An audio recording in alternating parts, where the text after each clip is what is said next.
नमस्कार, स्वागत है आप सभी का डीडी न्यूज के इस खास बुलेटिन एक्सप्रेस 100 में, जहां हम आपके लिए लेकर आते हैं राजनीति, मनोरंजन, देश दुनिया, खेल और व्यापार जगत की सभी बड़ी खबरों को एक्सप्रेस यानी फटाफट अंदाज में।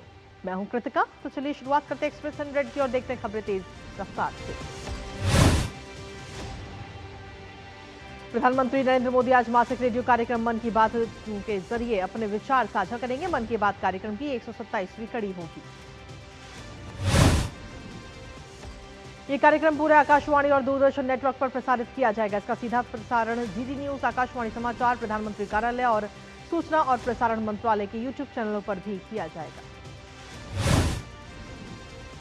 मलेशिया की राजधानी कुआलालंपुर में आज से 47वां आसियान शिखर सम्मेलन शुरू हो गया। समिट में सभी आसियान नेता हो रहे शामिल। पीएम मोदी आज से शुरू हुए आसियान शिखर सम्मेलन में वर्चुअली होंगे शामिल। आसियान समिट में पूर्ण सत्र के दौरान आसियान नेता आसियान समुदाय निर्माण और आसियान के बाहरी संबंधों से संबंधित मुद्दों पर अपनी चर्चा केंद्रित करेंगे। आसियान शिखर सम्मेलन में नेता क्षेत्रीय एकीकरण को गहरा करने, आर्थिक विकास को प्रोत्साहित करने और आसियान संपर्क बढ़ाने के उपायों पर भी विचार विमर्श करेंगे। सेशल्स सरकार के आमंत्रण पर उपराष्ट्रपति सीपी राधाकृष्णन आज से सेशल्स के 2 दिन के दौरे पर नवनिर्वाचित राष्ट्रपति के शपथ ग्रहण समारोह में भारत सरकार का करेंगे प्रतिनिधित्व।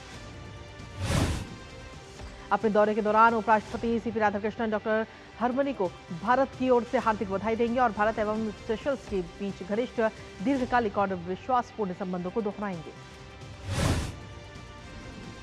दिल्ली सरकार के मंत्री आशीष सूद ने कहा कि सरदार एट 150 कार्यक्रम सरदार पटेल की 150वीं जयंती के उपलक्ष्य में देश भर में मनाया जा रहा है। केंद्रीय मंत्री गजेंद्र सिंह शेखावत ने कहा कि पीएम मोदी द्वारा नामित ज्ञान भारतम मिशन को अब सामाजिक आंदोलन के रूप में मान्यता दी गई। बिहार में चुनाव प्रचार जोरों पर। एनडीए और महागठबंधन के नेता अपने अपने प्रत्याशियों के समर्थन में कर रहे हैं ताबड़तोड़ जनसभाएं। बिहार चुनाव के बीच जेडीयू ने बड़ा एक्शन लेते हुए पार्टी के 12 नेताओं को बाहर का रास्ता दिखा दिया, जिसमें पूर्व मंत्री शैलेश कुमार समेत लगभग 1 दर्जन नेता शामिल। जेडीयू की ओर से जारी पत्र में कहा गया कि इन नेताओं ने संगठनात्मक अनुशासन और विचारधारा के खिलाफ कार्य किया। जेडीयू से निकाले जाने वाले नेताओं में आसमा परवीन, लव कुमार, आशा सोमवार, दिव्यांशु भारद्वाज और विवेक शुक्ला के नाम भी शामिल। इनमें कई की नाराजगी टिकट नहीं मिलने को लेकर है। जेडीयू इस बार बिहार के 101 सीट पर चुनाव लड़ रही है। पहले चरण में 57 और दूसरे चरण में 44 सीटों पर मुकाबला। बिहार चुनाव से पहले वीआईपी प्रमुख मुकेश सहनी को झटका। प्रदेश उपाध्यक्ष रंजीत सहनी सैकड़ों कार्यकर्ताओं के साथ भाजपा में हुए शामिल। कुंवर वाहिनी अध्यक्ष जितेंद्र स्वामी, प्रखंड प्रमुख मनोज सिंह और व्यापारी नेता रजनीकांत जायसवाल ने भी भाजपा की सदस्यता ली। भाजपा प्रदेश अध्यक्ष डॉक्टर दिलीप जायसवाल ने सभी पार्टी नेताओं को पार्टी की सदस्यता दिलाई और स्वागत किया। भाजपा सांसद दिनेश शर्मा ने कहा कि प्रधानमंत्री मोदी के नेतृत्व में बिहार में व्यापक विकास हुआ है, जबकि विपक्ष घोटालों के लिए जाना जाता है। यूपी सरकार में मंत्री धर्मवीर प्रजापति ने कहा कि बिहार में भाजपा की जीत तय है, क्योंकि विपक्षी गठबंधन में एकता दिखाई नहीं दे रही। जनसुराज पार्टी के संस्थापक प्रशांत किशोर ने कहा कि 14 नवंबर को बिहार की राजनीति में एक नया अध्याय लिखा जाएगा। बिहार विधानसभा चुनाव के लिए प्रचार तेज। सीतामढ़ी में जनसुराज पार्टी के संस्थापक प्रशांत किशोर ने किया रोड शो। सपा नेता रविदास मेहरोत्रा ने कहा कि बिहार में प्रचंड बहुमत के साथ इंडी गठबंधन की सरकार बनने जा रही है। कांग्रेस सांसद कुमारी शैलजा ने कहा कि महागठबंधन की सरकार बनेगी। बिहार के लोग बदलाव चाहते हैं। हमें पूरा विश्वास है कि हमारा महागठबंधन वहां अगली सरकार बनाएगा। केंद्रीय मंत्री जीतन राम मांझी ने कहा कि बिहार की जनता ने मन बना लिया है और 14 नवंबर को एनडीए की सरकार बनेगी। भाजपा प्रवक्ता शहनवाज हुसैन ने कहा कि बिहार नीतीश कुमार के नेतृत्व में विकास के रास्ते पर है और एनडीए भारी बहुमत से जीतेगा। भाजपा सांसद निशिकांत दुबे ने कहा कि बिहार में 2010 से भी बड़ी लहर दिख रही है और विकास ही इसकी मुख्य वजह है। बिहार के उप मुख्यमंत्री सम्राट चौधरी ने कहा कि जनता लालू यादव के परिवार को बिहार की आर्थिक बदहाली के लिए जिम्मेदार मानती है। केंद्रीय मंत्री और जेडीयू नेता रामनाथ ठाकुर ने कहा कि बिहार में एनडीए के प्रति जनता का जोश और समर्थन लगातार बढ़ रहा है। त्रिपुरा के मुख्यमंत्री माणिक साहा ने अगरतला नगर निगम की पहल पर आयोजित शरद सम्मान कार्यक्रम में शामिल हुए। छठ पर्व का आज दूसरा दिन। आज खरना है। खरना के दिन व्रती पूरे दिन निर्जला उपवास रखती हैं। शाम को मिट्टी के चूल्हे पर आम की लकड़ी से खाना बनाकर पूजा की जाती है। दिल्ली के मंत्री परवेश वर्मा ने छठ पर्व की बधाई दी। बताया कि उन्होंने अपने सरकारी आवास पर पूजा के लिए छठ घाट बनाया है। दिल्ली सरकार में मंत्री परवेश वर्मा ने कहा कि हमारे आवास पर हमारे साथ मिलकर यहां पर आराम से 100-200 महिलाएं पूजा कर सकती हैं। इससे मुझे बहुत अच्छा लगेगा। लोक आस्था के महापर्व छठ की छठा हर जगह दिखाई दे रही है। असम के गुवाहाटी में ब्रह्मपुत्र नदी के किनारे छठ पूजा की तैयारियां की जा रही हैं।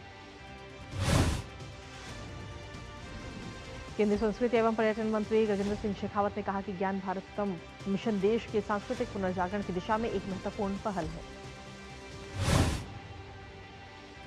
कैबिनेट सचिव डॉक्टर टी.वी. सोमनाथन ने राष्ट्रीय संकट प्रबंधन समिति की बैठक में बंगाल की खाड़ी में बन रहे चक्रवात की तैयारियों की समीक्षा की।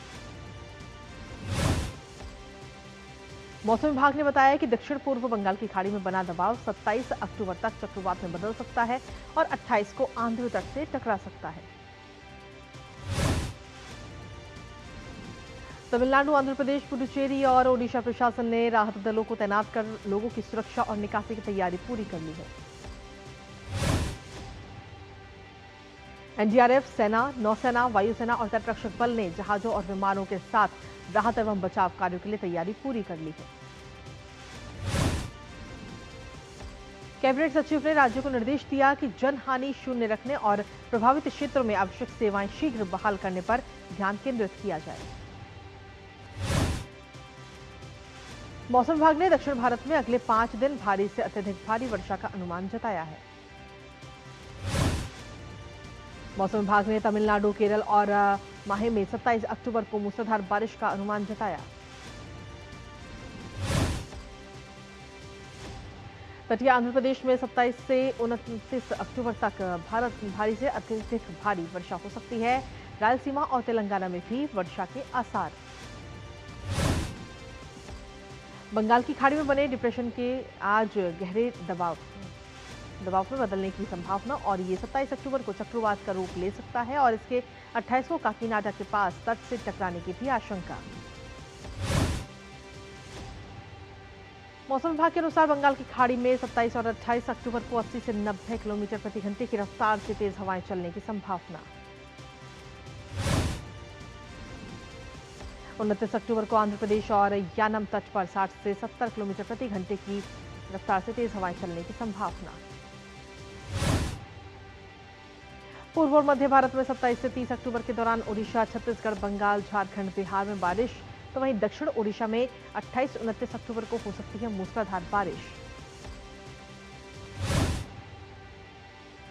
गुजरात में 28 अक्टूबर तक गरज के साथ बारिश के आसार, जबकि 26 अक्टूबर को सौराष्ट्र में बहुत भारी बारिश की आशंका, तो वहीं कोंकण, गोवा और महाराष्ट्र के कई हिस्सों में भी मध्यम बारिश के आसार।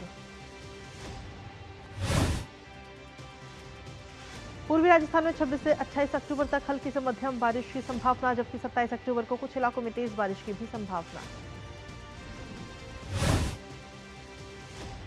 मौसम विभाग के अनुसार असम, मेघालय और पूर्वोत्तर राज्यों में 29 से 31 अक्टूबर तक हल्की से मध्यम वर्षा हो सकती है। और एक्सप्रेस 100 में वक्त एक छोटे से ब्रेक का, आप बने रहिए हमारे साथ। हिंग देना, वो वाली MDH की सुपर हींग। जिन्होंने यूज किया है वो जानते हैं असली हींग का स्वाद। MDH सुपर हींग, शुद्धता का असली तड़का। असली मसाले सच सच। MDH। मेरी पसंद, मेरी पसंद, मेरी पसंद, मेरी पसंद, हमारी पसंद। हम सबकी पसंद। मजबूत देश का मजबूत सरिया हो गया स्टील। छोलिया हो या लोबिया, सफेद चने या काले चने, सब कुछ मजेदार बने।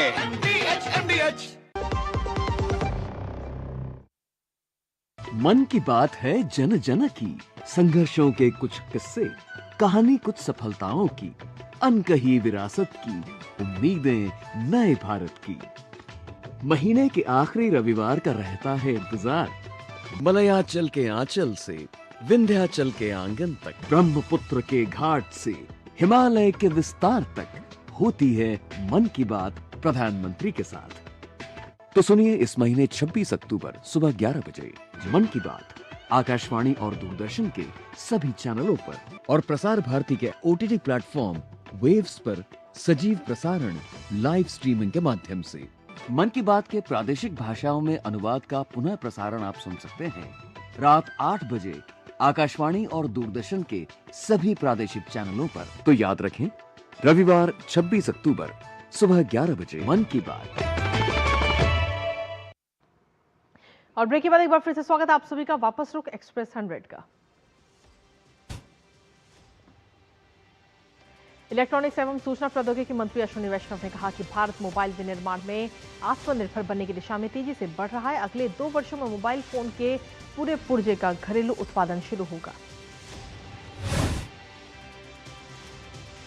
भारत एडवांस्ड चिपसेट विकसित कर रहा है जो सीसीटीवी और अन्य उच्च तकनीकी उपकरणों में इस्तेमाल होंगे। सरकार ऊर्जा कुशल माइक्रो प्रोसेसर बनाने के लिए 200 करोड़ रुपए से अधिक निवेश करेगी। अब तक 12 लाख से अधिक केंद्र सरकार के कर्मचारी जोहो के स्वदेशी डिजिटल सूट से जुड़ चुके हैं। वीडियो और ऑनलाइन कंटेंट की सत्यता जांच के लिए एक चैटबॉट भी तैयार किया जा रहा है। केंद्रीय पेट्रोलियम एवं प्राकृतिक गैस मंत्री हरदीप सिंह पुरी ने कहा कि पीएम मोदी के मार्गदर्शन में भारत की एनर्जी ट्रांजिशन की यात्रा न केवल हरित ईंधन की ओर बढ़ रही है बल्कि ये किसानों की समृद्धि का मार्ग भी बन रही है। रिलायंस इंडस्ट्रीज लिमिटेड ने मेटा प्लेटफॉर्म्स की कंपनी फेसबुक ओवरसीज के साथ मिलकर एक नई artificial intelligence joint venture company बनाने की घोषणा की है। इस कंपनी का नाम रिलायंस एंटरप्राइज इंटेलिजेंस लिमिटेड होगा। नई एआई कंपनी भारत में बड़े व्यवसायों के लिए उन्नत आर्टिफिशियल इंटेलिजेंस टेक्नोलॉजी और समाधान उपलब्ध कराएगी। इससे डिजिटल टेक्नोलॉजी के क्षेत्र में रिलायंस की पकड़ और मजबूत होने की भी उम्मीद है। दोनों कंपनियों ने साल के शुरू में लगभग 855 करोड़ रुपए यानी $10 करोड़ का संयुक्त निवेश करने का वादा किया था, जिसमें रिलायंस इंटेलिजेंस का 70% हिस्सा और फेसबुक ओवरसीज का 30% हिस्सा होगा। खान मंत्रालय की ओर से दी गई जानकारी के अनुसार मंत्रालय की ओर से भारतीय विज्ञान संस्थान बेंगलोर और centre for materials for electronics technology Hyderabad को राष्ट्रीय महत्वपूर्ण खनिज मिशन के अंतर्गत सेंटर ऑफ एक्सीलेंस के रूप में मान्यता दी गई। केंद्रीय नगर विमानन मंत्री राममोहन नायडू ने दिल्ली एयरपोर्ट के रेनोवेटेड टर्मिनल 2 का उद्घाटन करते हुए कहा कि केंद्र सरकार का लक्ष्य 2047 तक लगभग 350 एयरपोर्ट्स बनाने का है। आरबीआई ने एक नया ड्राफ्ट सर्कुलर जारी किया जिसमें भारतीय कंपनियों को घरेलू या विदेशी फर्मों में पूरा या कंट्रोलिंग स्टेक खरीदने के लिए बैंकों द्वारा लोन की राशि बढ़ाने का प्रस्ताव दिया गया। केंद्रीय बैंक की ओर से इन मानदंडों को 1 अप्रैल 2026 से लागू करने का प्रस्ताव दिया गया। अंतर्राष्ट्रीय वित्तीय सेवा केंद्र प्राधिकरण ने गिफ्ट सिटी में काम कर रहे फंड प्रबंधकों को अलग अलग अधिकारों वाली कई श्रेणियों की यूनिट जारी करने की अनुमति देने का प्रस्ताव रखा है। नियामक के परामर्श पत्र के मुताबिक ये नया ढांचा IFSCA रेगुलेशंस 2025 के तहत लागू होगा। ये उद्यम पूंजी और प्रतिबंधित योजनाओं पर लागू होगा ताकि निवेश के और अधिक लचीले विकल्प उपलब्ध कराए जा सके। जियो प्लेटफॉर्म्स लिमिटेड का मूल्यांकन शेयर बाजार में सूचीबद्ध होने के समय तक $148 अरब होने के आसार। उसने भारतीय एयरटेल के मूल्यांकन मल्टीपल में भी इजाफा किया। इसकी वजह उसके प्रति उपयोगकर्ता औसत राजस्व में लगातार वृद्धि और वित्त के बेहतर संरचना है। एक नोट में ICICI सिक्योरिटीज ने ये जानकारी दी। फर्नीचर रिटेलर आइकिया इंडिया ने पुणे में अपनी खुदरा बिक्री के लिए 37,259 वर्ग फुट की जगह पट्टे पर ली है। इस कदम से कंपनी भारतीय बाजार में अपनी मौजूदगी और विस्तार कर रही है। एक लेटेस्ट रिपोर्ट के अनुसार भारत एक ऐसे इंफ्रास्ट्रक्चर का निर्माण कर रहा है जो भविष्य में दुनिया के डिजिटल इंटेलिजेंस को पावर करेगा। इसी कड़ी में अमेरिका से बाहर अदानी ग्रुप और गूगल क्लाउड द्वारा एक विशाल $15 बिलियन के एआई डाटा सेंटर कैंपस का भी निर्माण एक महत्वपूर्ण कदम है। स्वास्थ्य और परिवार कल्याण मंत्रालय की ओर से दी गई जानकारी के अनुसार HLL लाइफ केयर लिमिटेड ने वित्त वर्ष 2024-25 के लिए भारत सरकार को 69.53 करोड़ रुपए का रिकॉर्ड लाभांश देने के साथ अपने मजबूत वित्तीय प्रदर्शन को बनाए रखा। म्यांमार सेना ने केकी पार्क में छापेमारी कर 2000 से ज्यादा लोगों को हिरासत में लिया। साथ ही ऑनलाइन धोखाधड़ी में इस्तेमाल होने वाले करीब 30 स्टारलिंक सैटेलाइट टर्मिनल भी जब्त किए। इंडियन नैरेटिव की रिपोर्ट के अनुसार म्यांमार में साइबर अपराधियों पर व्यापक कार्रवाई के बीच भारत को चीन म्यांमार के सीमावर्ती क्षेत्रों में स्थित कई साइबर घोटाला केंद्रों में सतर्क रहने की आवश्यकता है जो उसके नागरिकों को निशाना बनाते हैं।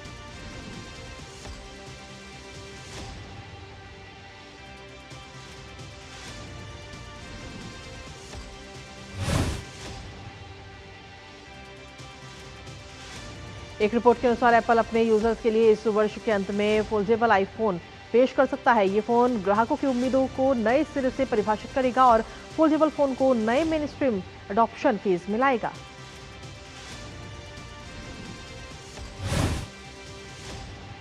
आसियान शिखर सम्मेलन में भाग लेने के लिए अमेरिकी राष्ट्रपति डोनाल्ड ट्रंप मलेशिया पहुंच गए हैं, जो मलेशिया के प्रधानमंत्री अनवर इब्राहिम के साथ द्विपक्षीय बैठक कर थाईलैंड कंबोडिया सीमा विवाद पर शांति समझौते को अहम रूप देंगे।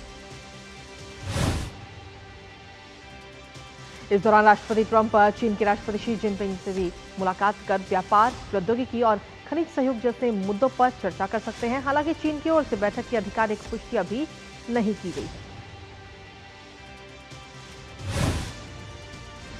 ट्रंप मलेशिया में आसियान शिखर सम्मेलन में जापान की नई प्रधानमंत्री साने ताकाइची से भी मुलाकात कर रक्षा और निवेश सहयोग पर बातचीत करेंगे। कनाडा के प्रधानमंत्री मार्क कार्नी मलेशिया की राजधानी कुआलालंपुर पहुंचे, जहां वो 47वें आसियान शिखर सम्मेलन में हिस्सा लेंगे। उनकी मुलाकात अमेरिका के राष्ट्रपति डोनाल्ड ट्रंप से भी हो सकती है, हालांकि अभी इसकी आधिकारिक पुष्टि नहीं हुई है। इसी बीच कुआलालंपुर में अमेरिका और चीन में शीर्ष आर्थिक अधिकारी के बीच हुई वार्ता को रचनात्मक बताया गया। अमेरिकी राष्ट्रपति डोनाल्ड ट्रंप ने कहा कि उनकी फिलहाल रूसी राष्ट्रपति व्लादिमीर पुतिन से मुलाकात की कोई योजना नहीं है। दोहा में पत्रकारों से बातचीत में ट्रंप ने स्पष्ट किया। अमेरिकी राष्ट्रपति डोनाल्ड ट्रंप ने कहा कि वो कनाडा पर टैरिफ में 10% की और बढ़ोतरी कर रहे हैं, जो वो अभी दे रहे हैं उससे ज्यादा। ये बात उन्होंने ओटावा के साथ ट्रेड बातचीत खत्म होने के ठीक 2 दिन बाद कही। ट्रंप ने ट्रुथ सोशल पर पोस्ट में कहा कि कनाडा के ओंटारियो प्रांत में एक विज्ञापन दिखाया जिसमें दिवंगत राष्ट्रपति रोनाल्ड रीगन का वीडियो था। विज्ञापन में कहा गया कि टैरिफ से ट्रेड वॉर और आर्थिक तबाही होती है। ट्रंप ने लिखा कि विज्ञापन धोखा देने वाला था और उसे तुरंत हटाना चाहिए था। इसी वजह से उन्होंने कनाडा पर टैरिफ बढ़ाने का निर्णय लिया। जापान के नए प्रधानमंत्री साने ताकाइची ने शुक्रवार को अमेरिकी राष्ट्रपति डोनाल्ड ट्रंप से फोन पर बातचीत के दौरान कहा कि उनकी सरकार की सर्वोच्च प्राथमिकता जापान अमेरिका गठबंधन को मजबूत बनाना है। ये बातचीत ट्रंप की आगामी टोक्यो यात्रा से कुछ दिन पहले हुई। पाकिस्तान के रक्षा मंत्री ख्वाजा मोहम्मद आसिफ ने शनिवार को चेतावनी दी कि अफगानिस्तान के साथ तुर्की की राजधानी इस्तांबुल में चल रही शांति वार्ता अगर विफल होती है तो दोनों देशों के बीच खुला युद्ध हो सकता है। ईस्ट तिमोर 14 साल की कोशिशों के बाद आज association of south east Asian Nations में 11 सदस्य देश के रूप में शामिल हो चुका है। मलेशिया की राजधानी कुआलालंपुर में चल रहे आसियान के 47वें समिट में ईस्ट तिमोर की सदस्यता को सबसे बड़ी उपलब्धियों में से एक माना जा रहा है। ईस्ट तिमोर के प्रधानमंत्री शनाना गुस्माव ने अपने देश के आसियान में शामिल होने को ऐतिहासिक क्षण बताया। उन्होंने कहा कि ये सदस्यता अकेले रहने की बजाय दूसरों के साथ काम करने, बोलने और बढ़ने के लिए है, जो व्यापार और निवेश के अवसर खोलेगी। आईसीसी महिला विश्व कप में के सेमीफाइनल में अपना स्थान बना चुकी भारतीय महिला क्रिकेट टीम आज बांग्लादेश के खिलाफ मैदान पर उतरेगी। आईसीसी महिला विश्व कप में आज बांग्लादेश के खिलाफ भारतीय टीम का इरादा एक बड़ी जीत के साथ ग्रुप दौर का समापन करना होगा। यह मुकाबला मुंबई के जीवाई पाटिल स्टेडियम में दोपहर 3:30 बजे से होगा। हरमनप्रीत कौर की कप्तानी वाली भारतीय महिला टीम सेमीफाइनल में पहले ही अपनी जगह बना चुकी है। वह ऐसे में आज बड़े मुकाबले से पहले टीम के पास खुद को सेमीफाइनल के लिए और बेहतर तैयार करने का अच्छा मौका होगा। आईसीसी महिला विश्व कप के सेमीफाइनल में भारत का मुकाबला ऑस्ट्रेलिया से होगा। महिला विश्व कप सेमीफाइनल 30 अक्टूबर को मुंबई में खेला जाएगा। सिडनी में भारत ने तीसरा और अंतिम एक दिवसीय क्रिकेट मैच में ऑस्ट्रेलिया को 9 विकेट से हराया। रोहित शर्मा के नाबाद 121 रन के सहारे भारतीय टीम ने 237 रन का लक्ष्य 39वें ओवर में ही हासिल कर लिया। रोहित शर्मा को प्लेयर ऑफ द मैच और प्लेयर ऑफ द सीरीज चुना गया। ऑस्ट्रेलिया ने यह सीरीज 2-1 से अपने नाम की। ऑस्ट्रेलिया और भारत के बीच 5 मैच की टी20 सीरीज 29 अक्टूबर से शुरू होगी। टी20 कप्तान सूर्य कुमार यादव की अगुवाई में टीम इंडिया 5 मैच की टी20 सीरीज खेलेगी।